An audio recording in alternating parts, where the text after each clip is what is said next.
उत्तर भारत के एक सुनसान गांव में एक सीधी सादी शर्मीली सी लड़की रहती थी। नाम था फरजाना। उसका जन्म तो एक अच्छे घर में हुआ था, लेकिन नसीब शायद कुछ और ही लिखवा कर लाया था। मां का साया बचपन में ही उठ गया था। बाप का दिल गम में झलकर बुझ गया।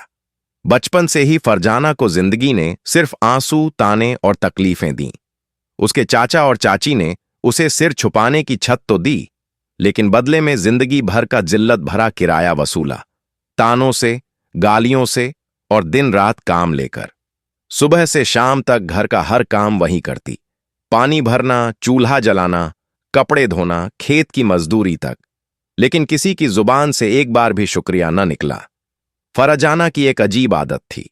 जब भी उसे वक्त मिलता, वो चुपचाप गांव के पास वाले पुराने कब्रिस्तान में जाकर बैठ जाती। लोग कहते, उस लड़की का दिमाग खराब है, वो कब्रों में शांति ढूंढती है। लेकिन फरजाना जानती थी, कब्रों की खामोशी ही उसकी दोस्त थी। वहीं बैठकर वो अपनी मां से बात करती थी, खुद से बातें करती थी और चुपचाप रो लेती थी। एक रात जब आसमान में चांद पूरा चमक रहा था और हवा में अजीब सी सिहरन थी, फरजाना कब्रों के बीच बैठी थी। अचानक उसकी गर्दन में ठंडी हवा का झोंका लगा, जैसे कोई पीछे खड़ा हो। उसने झट से पलटकर देखा, लेकिन कोई नहीं था, पर कुछ तो था। दिल की धड़कनें तेज थीं, सांसें भारी, और वो सुगंध, वो तो इंसानों में नहीं होती। इसके बाद हर रात फरजाना को लगता जैसे कोई उसकी निगरानी कर रहा है। वो डरती नहीं थी, उल्टा उसके दिल को सुकून मिलता था।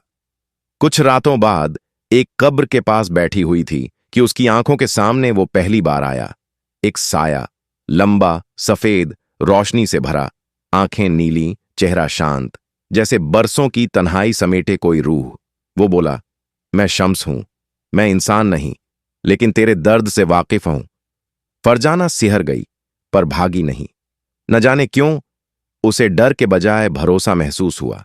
अब हर रात फरजाना और शम्स की मुलाकातें होती। वो कब्रों के पास बैठकर बातें करते, अपने गम, ख्वाब, अकेलापन बांटते। शम्स ने बताया, वो एक जिन्न है, लेकिन इंसानों की तरह दर्द को महसूस करता है। वो बोला, तू अकेली है और मैं भी, चल इस तन्हाई को मिलकर बांटते हैं। कई हफ्ते बीते। अब फरजाना की आंखों में नमी की जगह चमक थी। चाचा चाची हैरान थे कि अब वो सहमी सहमी लड़की इतनी शांत और आत्मविश्वासी कैसे हो गई। धीरे धीरे गांव में अजीब घटनाएं होने लगीं। जो भी फरजाना को गाली देता, अगली सुबह बीमार पड़ जाता। खेत में जो जमीन उसे दी जाती, वहां अचानक फसल दुगुनी होने लगती। और एक रात चाचा के ऊपर पूरा छप्पर गिर पड़ा। लेकिन फरजाना सही सलामत बच गई। अब गांव वालों के मन में डर बैठ चुका था। कहते, उस लड़की पर जिन सवार हैं। एक रात शम्स ने कहा, फरजाना, इंसानों की दुनिया तुझे कभी अपनाएगी नहीं, लेकिन मेरी दुनिया में तुझे कोई दर्द नहीं होगा। क्या तू मेरे साथ चलेगी? मेरी रूहानी दुल्हन बनेगी?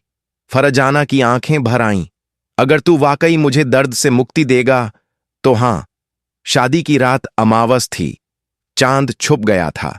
आसमान में बिजली चमक रही थी। फरजाना ने अपने चाचा चाची को देखा, सोते हुए, और हमेशा के लिए विदा ले ली। शम्स आया रोशनी के साथ, और वो दोनों कब्रिस्तान की ओर चल दिए। सुबह जब गांव वालों ने फरजाना को ना देखा तो अफवाहें फैल गईं।